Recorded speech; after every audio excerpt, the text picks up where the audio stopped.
average dude has something to say about... Okay, when it comes to radicals, for radicals, the answer is violence. And this is the part, I will refer to as the solve the world's problems by chopping body parts off of the other gender. Okay, let's start with feminists. There is a feminist who, there seems to be a debate as to whether or not she's still alive, whether she committed suicide or she's still around. Femitheist divine. This person is sick. Links down below. She's got a message to kill all men video. Kill all men, hashtag kill all men. And her infamous all men should be castrated, International Castration Day. Quote, I am a female, a feminist, and someone who believes strongly in true equality. Ooh, what's her version of true equality? Quote, women must and will have equality, and this is the only way to achieve true equality. Ooh, okay, if this is the only way, what is the way? Quote, it is my belief, which I consider factual based on my research, that all men should be castrated. Breathe. Not only for their own safety, but for the safety of all innocent women and children. Oh, for my safety? Oh, I'm so glad you care. I think my wife might have something to say about that. I think I might have something to say about that. Unbelievable! Chopping off body parts does not solve the world's problems. I'm so tired of this. Males blaming females for all the problems of the world, and females, feminists blaming males. Let's cut body parts off. Let's move on to the men's rights in the male version of this. I said this before. I have seen, I've lived long enough to have seen people who have been oppressed, groups who have been oppressed, become oppressors themselves when they seek to empower themselves. It tends to be at the expense of another group, and they end up becoming the abusers, and they victimize others. Oh, here comes Paul Elam once again. He's got 3 videos on his particular site, links below, called The Plague of Modern Masculinity. His first video talks about the red pill from the Matrix, you know, to reveal the real world. Yeah, he goes down that route. 6 minutes and 56 seconds into this first video, quote, we will do 2 things that feminists never did. First, we will look at the subject without a politically driven agenda for unjustified revenge or a mandate to dominate the other half of the population. That's okay. And 2, we will proceed with the sincere goal of benefit for everyone, not just an elite group.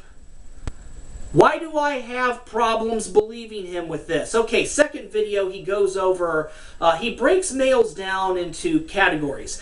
Alpha, beta, and omega. Alpha, you know, the leaders, the ones who have all the power. The betas, who support the people who have the power so that they can have power too. And then the omegas, the ones, the grunts, the workers, the ones who are easily controlled, the herd. So, by the way, Paul, females also fall under those same categories too. You have dominant leader of the pack females. Anyone who has been to grade school can tell you that there's the most popular girl and then the popular followers that are right behind her. The betas that follow the alpha female. And then you have the omegas that just simply don't want to be harassed. Okay, third video. This is the heart of the matter. The answer is violence once again. He goes over the Medusa Perseus story, okay? His hope for a better future involves a man chopping off Medusa's head. Hope is what he calls the zeta male. You see, in his world, Medusa is to blame. 6 minutes and 6 seconds into it, Medusa, she was self-enamored. He's blaming the victim. Here's the thing about Medusa. In Greek mythology, she was once a regular person, and because the goddess Athena had a hair up her butt, she victimized Medusa. Medusa's a victim. But I've said this before. Sometimes when people are victimized or abused, they become monsters too, and they end up abusing and bullying others. And that's the story of Medusa is an apt metaphor for that.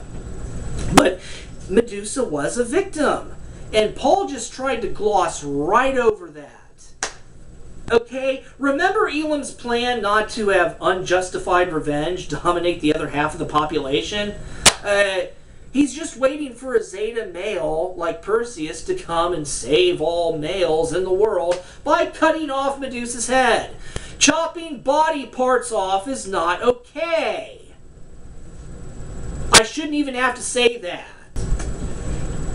Okay, I am continuing on with this part here because I think it's important for men, especially in the Western world, since things kind of stink for males in the West. The East is a different situation. It's the other way around, where females are still at a horrendous disadvantage. But I'm saying this, be very critical of the radicals, the ones who champion your cause. They may be wolves in sheep's clothing. Now, I'm going to go right back to Paul Elam. He's a very prominent, powerful player here. Link below where he, on his website, where he writes about himself. Quote, I did not get into this type of writing because I hate women. You want to chop off the heads of Medusa. Quote, and not because I want to return to any imagined days when women stayed in the kitchen and men ran the world. No, you want Perseus to go chop the head off of Medusa again. Hey, God, quote, something has poisoned the relationships of men and women, which means it is poisoning our children. Yes, Paul, you happen to be a very active part of that right now. Quote, and what I know is that the truth is the only antidote for this type of poison. No. See, this is the problem with activists. They think that by going out there, and see, when you become an activist and you go the route of the radical, you have to win at all costs, and you will end up, I guarantee you this, because you will have such a huge desire to win. You will do things, you will end up compromising your own principles from before, and you will go farther than you ever thought you wanted to, because you have to win the war, right? The ends justify the means? No, the ends do not always justify the means. This is the problem with activism. And you know what? It's ultimately not necessary. It's a very slow process, but ultimately what works and what always works is raising your kids right. You raise them with better values and to help create a better world than you had for yourselves.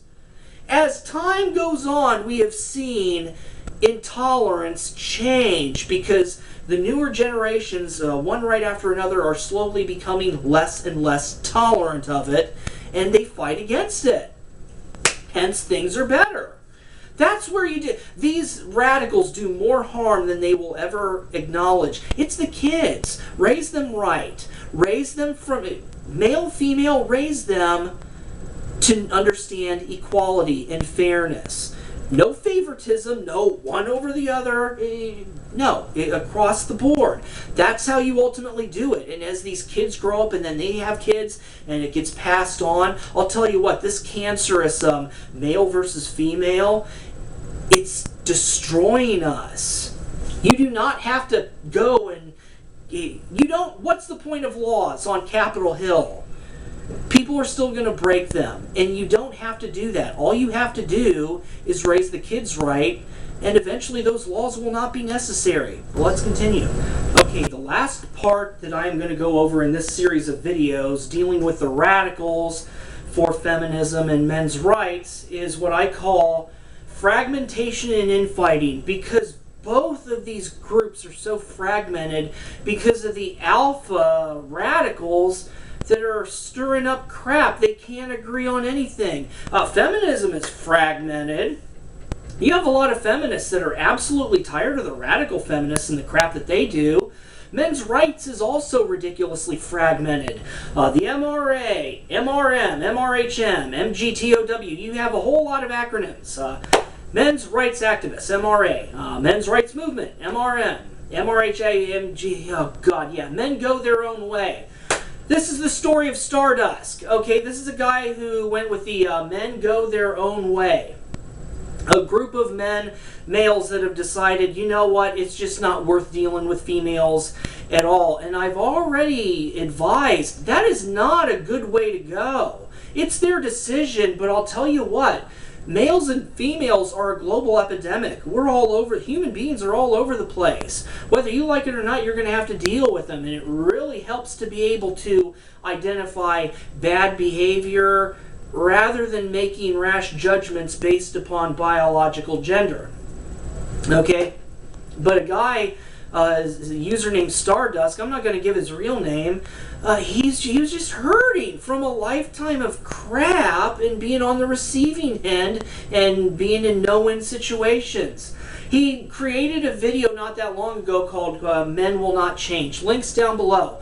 And Paul Elam, yay! There's a reason why I keep bringing Paul up.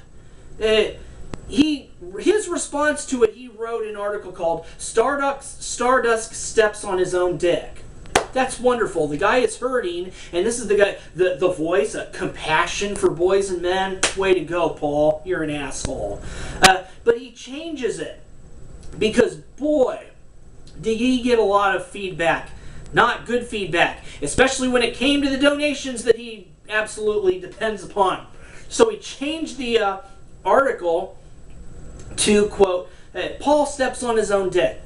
Now, the file name on the internet that he has uploaded there on A Voice for Men is still called Stardust Steps on His Own Dick. Way to go, Paul! You could have at least deleted that one and thrown up the new one and then just simply made sure all the hyperlinks and ties were together. You didn't do that. Quote, because when Paul commented on Stardust's video, it was sick. Quote, if everyone won't accept my message, then I am going to take my toys and go away. What a pathetic, lackluster exit. A shame sandwich fit for the likes of Dworkin. F you. This is Paul Elam, ladies and gentlemen. I want you to be aware of who this man really is and what he's about. He's horrible. This is his compassion for his troubled men. But just because Stardust is part of the Men Go Their Own Way, don't think that Men Go Their Own Way don't have crap too. Zed, who's also known as the Zen Priest, he's one of the big driving forces of Men Go Their Own Way. Okay, this is his response to, there was a guy, Michael Patterson. He died trying to save a 4-year-old girl from drowning.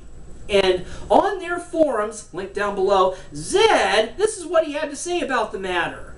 Quote, do we think it is worth a man giving his own life to save the life of a woman, a 4-year-old girl, who will spend it being totally destructive? How in the world can you possibly know? How can you look into a crystal ball and see into the future that this 4-year-old girl would become a horrible person? Nobody can see the future like that, Zed. You asshole. Unbelievable. That's his response to a man who tried to save a 4-year-old girl. Quote, when a female is in trouble, if I don't know her, I don't see her. As a fellow male, who has been abused by the women in his life growing up, Zed, I recognize bad behaviors that are tied to bad people. It's not gender specific. It's all about the person, and you suck. And my message to you, Zed, is if I don't know you and you're in trouble, I don't see you, this is poisoning people. This crap. Male versus female, female versus male, hardcore. It's destroying us. And it's affecting the children. As a husband, a father, I'm not going to support these hateful messages from either side. Everybody, that's why I did these videos, because we really need to start seriously considering what we are handing down to our kids.